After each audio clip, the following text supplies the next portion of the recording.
Gunnery Sergeant Carlos Hathcock wasn't used to the feeling, fear. By the summer of 1967, he was America's most dangerous sniper, possibly the best in the world. The Viet Cong called him the White Feather. Now, he stood frozen over the body of a Marine next to a spent .30 caliber round. Someone was sending him a message. It was the signature of Cobra, a North Vietnamese sniper handpicked to hunt the White Feather. Cobra was a ghost, a feral predator who lived off snakes and insects, vanishing into the jungle for months at a time. He was relentless, obsessed. He left a trail, baiting Hathcock into the jungle. Fueled by vengeance, Hathcock and his spotter, John Burke, took the bait. As they crawled across the jungle floor, a rifle cracked. Burke immediately hit the ground. The greatest American sniper had fallen right into Cobra's trap. Neither was likely to miss their next shot, but only one would get to pull the trigger first. Born to snipe. From as early as he could remember, Carlos Hathcock believed he was born for war. It ran in his blood. His father had been a decorated soldier in World War II. After the war, he returned home and handed 3-year-old Carlos a German Mauser rifle as a souvenir. Poverty shaped Carlos's boyhood. He hunted rabbits, tortoises, and small birds to help feed his family, and by the age of 8, he was already a crack shot. He rarely missed. He was obsessed with the Marine Corps. When people asked what he wanted to be, he'd answer without hesitation, a Marine. On his 12th birthday, recognizing this was more than a boy's fantasy, his mother gave him a 12-gauge shotgun. With it, he could hunt larger game, but something felt wrong. No matter how hard he tried, the spread and power of the shotgun didn't suit him. He missed more often. The rifle, he realized, had always been his true weapon. He wasn't about to let that gift go to waste. At 15, he dropped out of high school and went to work for a concrete contractor, mixing and shoveling cement 10 hours a day, 6 days a week. The job felt miles away from the life he wanted, but without knowing it, Carlos was forging the endurance that would set him apart. The day he turned 17, in 1959, he walked straight into a Marine recruiting office. His mother signed the enlistment papers. She knew there was no stopping him. At 5'10" and 140 pounds, Hathcock was wiry, but tough. He could run for hours, haul more than his weight, and endure the discomfort that broke other recruits. While others cracked under the pressure of boot camp, Carlos thrived. He wasn't a standout yet, but he absorbed punishment in silence, never drawing attention. After basic training, he was assigned to the 2nd Battalion, 4th Marines, the Magnificent Bastards, and stationed in Hawaii. He served as a machine gunner. It wasn't sharpshooting, but Carlos quickly developed a reputation for uncanny accuracy, even behind a machine gun. In 1962, his path took an unexpected turn. He was transferred to Cherry Point, North Carolina, an airbase with little use for infantry. They offered him a job handing out basketballs at the gym. Instead of sulking, he asked a simple question: did they have a rifle range? They did. Carlos had already competed in marksmanship events in Hawaii, trained under Gunner Arthur Terry, and attended a local sniper school. But it was at Cherry Point that his true skill caught the eye of the base shooting team. Within a year, he scored 248 out of 250 on the Marine Corps' A course, a record never matched again. His precision wasn't bravado, it was muscle memory, discipline, and relentless repetition. While others relaxed after hours, Carlos practiced, over and over, until even the punishing rice paddy squat position became second nature. From 1962 to 65, Hathcock climbed through the ranks of Marine marksmen. He became a distinguished marksman, competed in Marine Corps, inter-service, and national championships, and earned his place among the best. But it still wasn't enough. The Wimbledon Cup. Each year, the epicenter of competitive shooting in the U.S. is found at Camp Perry, Ohio. Tucked along Route 2 near Lake Erie's southern shore, it appears on the map as little more than a red square. Yet to marksmen, military or civilian, it's sacred ground. The Wimbledon Cup stands as the crown jewel. A 1,000-yard National High-Power Rifle Championship demands technical perfection, brutal discipline, and the ability to remain calm under immense pressure. On August 25, 1965, Carlos Hathcock lay prone alongside 130 shooters, all staring downrange at a bullseye no bigger than a pinhead to the eye. Inside the 36-inch target lay a 20-inch white circle, the V-ring. Scores alone didn't crown champions. The V-count shots within that white center separated the great from the best. Competitors had 10 rounds in 10 minutes. Most scored a perfect 50. But one shot outside the black, and a year's dream vanished. Captain Jim Ladd, Hathcock's teammate on the Marine Corps rifle team, watched as the young corporal worked his way through the ranks. Nearly 3,000 shooters were competing for just 20 final spots. By day's end, only Hathcock and Sergeant Danny Sanchez remained from the Marines. August 26th arrived with punishing winds. At 1,000 yards, bullets drifted over 200 inches off course. 20 finalists lay prone with a sudden death relay. 10 with bolt actions, 10 with semi-automatic service rifles, vying for the FAR trophy. Marine Corps Commandant General Wallace M. Green Jr. watched in silence. Before the match, he had told Hathcock and Sanchez, quote, "You've got 196,000 Marines counting on you." Hathcock entered what he called his bubble, shutting out the world. An instructor familiar with his methods once said, quote, "An elephant could crap on Hathcock's head, and unless the load blocked the SS, Carlos would never even notice." His eyes tracked the mirage, the shimmering heat distortions that revealed wind shifts. 20 red flags posted every 100 yards snapped in the crosswind. Hathcock whispered, quote, "If the flag drops, I'll shoot. If not, hold left, just a hair." The command crackled over the loudspeaker, quote, "Gentlemen, you may load one round." He picked up a single 300 Winchester Magnum cartridge, chambered it, and nestled it into the stock. For nearly 2 minutes, he waited. The wind paused. He fired. Silence. The targets were pulled. Then, quote, "Ladies and gentlemen, we will now disc all misses." There are no misses. Applause rippled across the stands. Next came the 5s, then the Vs. Hathcock's target rose, a white disc square in the center. A V-ring hit. He was still in. He loaded again. This shot felt solid. Textbook squeeze. Clean timing. In his data book, 14L is used for windage. The nerves faded. The crowd disappeared. Quote, "Ceasefire." Targets down. Scored. 2 3s, 4 4s. Hathcock's, another V. 7 shooters remained. In round 3, the wind steadied, but nerves frayed. One man fired early, then Sanchez. Hathcock waited. With 15 seconds remaining, the flag dipped slightly. He adjusted and fired, quote, "Ceasefire."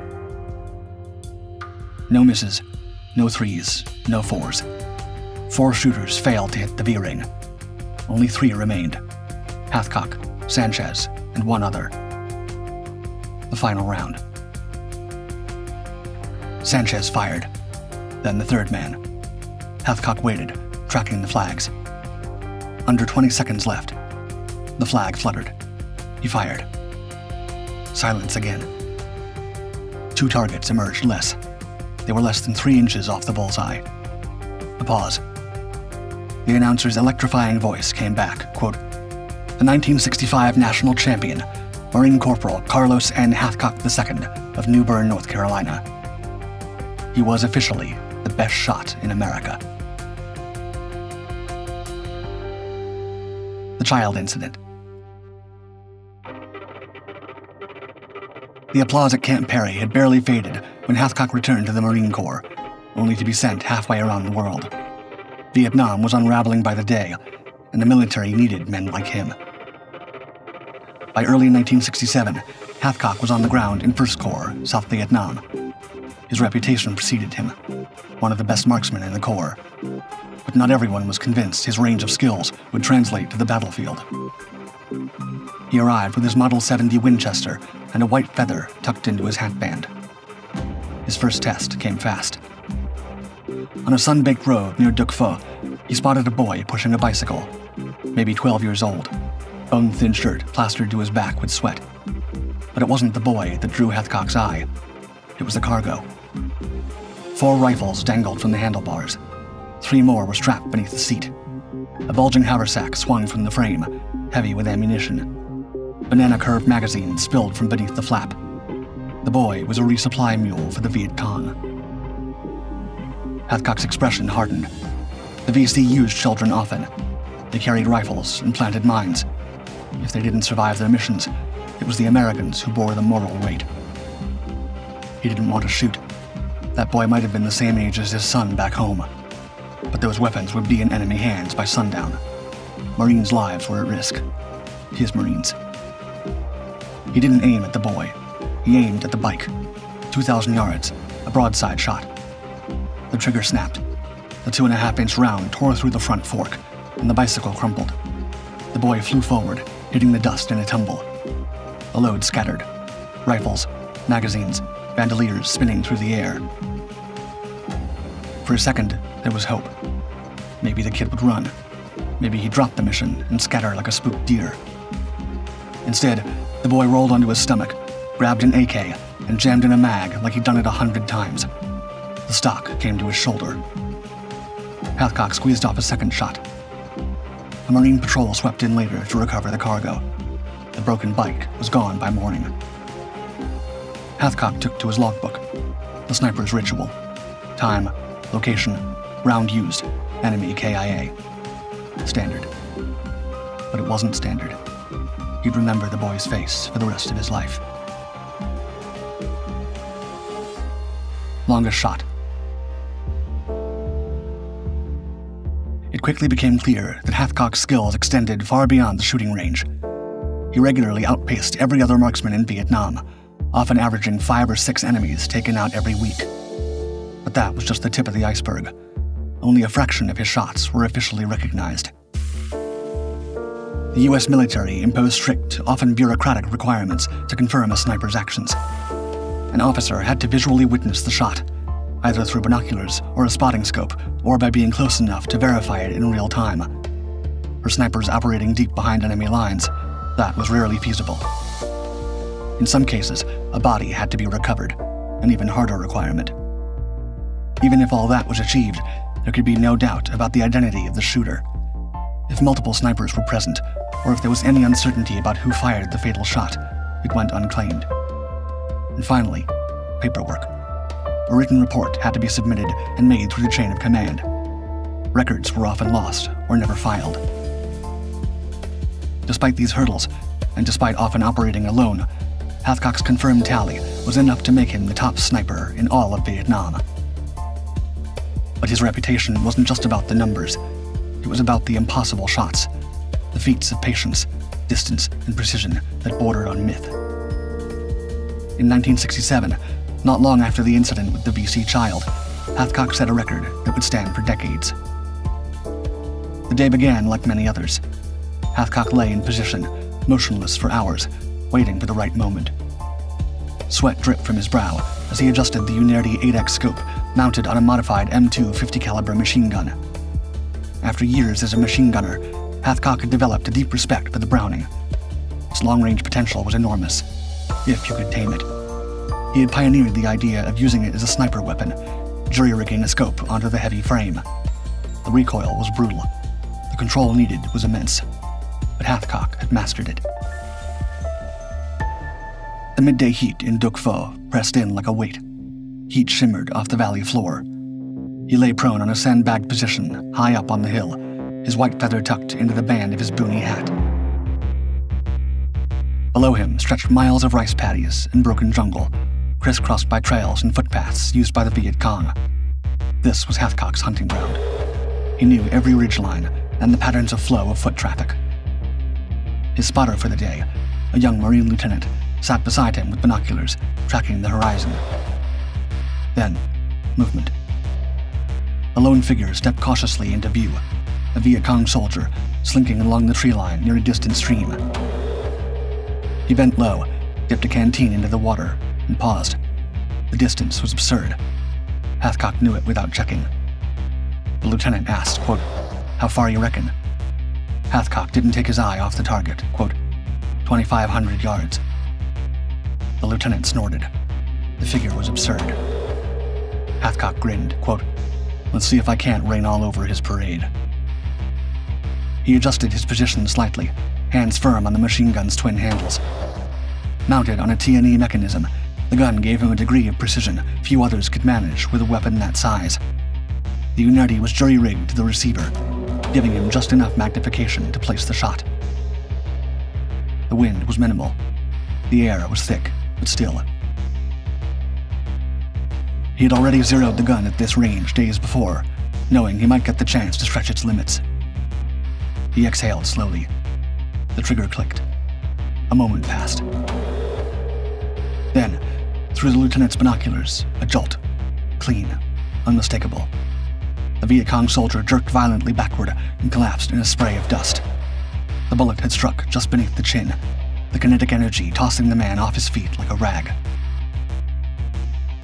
The lieutenant whispered, stunned, quote, you hit him. You actually hit him. Hathcock didn't answer. He stayed behind the gun, watching the stillness return to the clearing. This would go on to become the longest confirmed sniper shot in military history at the time, 2,500 yards. But for Hathcock, it was just math, patience, and control. He didn't celebrate. He didn't mark it in bold. He simply flipped to a clean page in his logbook and wrote it down. One more round. One more rifle off the battlefield. It would take decades and leaps in technology for someone to finally break that record. Apache.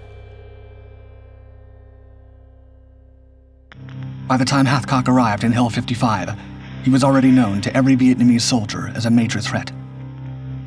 The Vietnamese nicknamed Hathcock Long Trong, or White Feather, based on the trinket he wore in the side of his hat. They put a $30,000 bounty on his head. The sheer dollar amount revealed how much they feared Hathcock. Most American snipers had bounties on their heads, ranging from $2,000 to $8,000. But Hill 55 was surrounded by thousands of North Vietnamese forces, and they had their own legendary snipers in their midst. The first one Hathcock would encounter had been named the Apache. An officer informed Hathcock as he arrived, quote, she likes to get her hands on a young boy and make him sing real loud to the troops on the hill.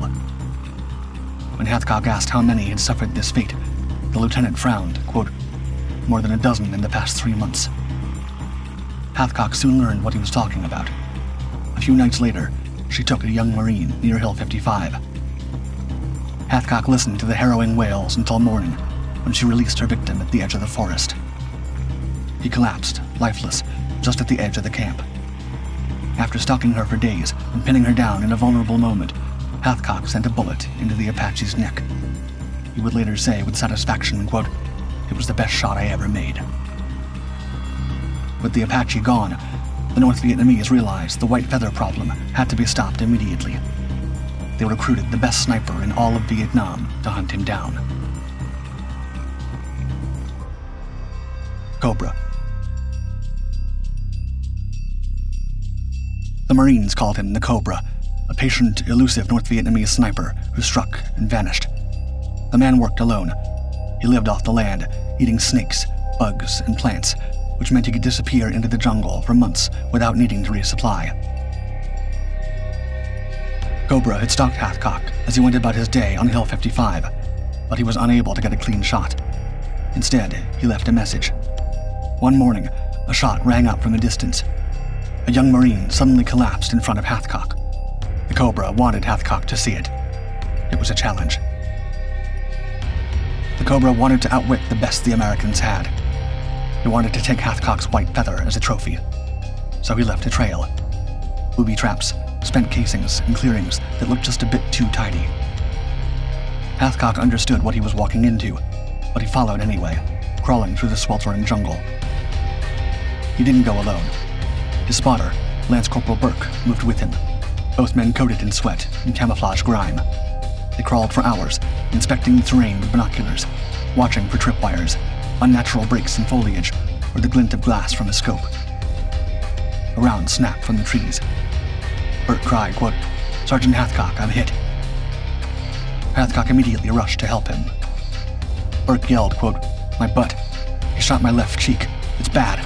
It's burning like a hot iron, and I can feel the blood running all over my legs." But he was lucky. The shot had struck his canteen.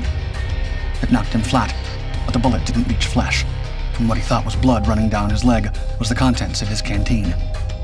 Cobra had Hathcock in his grip, but he had shot too early. The showdown. They found the sniper's hide, at least what looked like one. A shallow burrow at the top of a ridge, unusually clean, too open. Hathcock stopped cold. It felt wrong. He studied a plastic-covered map folded into his pocket and traced the contour of the hill. There was a draw to the right, a natural vantage point. If he were setting a trap, that's where he'd fire from. Cobra had built a lure, a decoy hideout, to draw the hunter into his crosshairs. Hathcock didn't bite. Instead of approaching the burrow directly, he redirected through the underbrush, crawling across a parallel ridge that faced the one he suspected the Cobra occupied. Then he waited. Minutes dragged into hours. Sweat dried into salt. And then he saw it. A flicker. A subtle shift in the undergrowth across the draw. Hathcock whispered, quote, "Something's flashing down there. Reflecting the sun. Something shiny. Hold tight, Burke. I'm gonna gamble a shot." Hathcock centered his scope on a glint of sunlight. He exhaled slowly, let the crosshairs settle, and fired. His .30-06 cracked through the gap, echoing across the treeless slope. Burke yelled as he looked through his binoculars, quote, "You got him," as the glimmer vanished and the body jerked against the far side of the gully. Hathcock turned to him, smiling, quote, "One shot, one kill." No other enemy appeared, but they avoided open ground and took a covered route to the body. Burke reached it first, quote, "Nobody's gonna believe this unless they see it. Look at that. You put that round straight through his scope." Hathcock examined the Russian rifle. He finally said, quote, "Think about it. He had to be sighting his rifle right at me in order for my bullet to pass clean through his scope and get him in the eye like that." Then, White Feather added, quote, "Yeah, Burke, when you get down to it, the only difference between me and him is I got on the trigger first."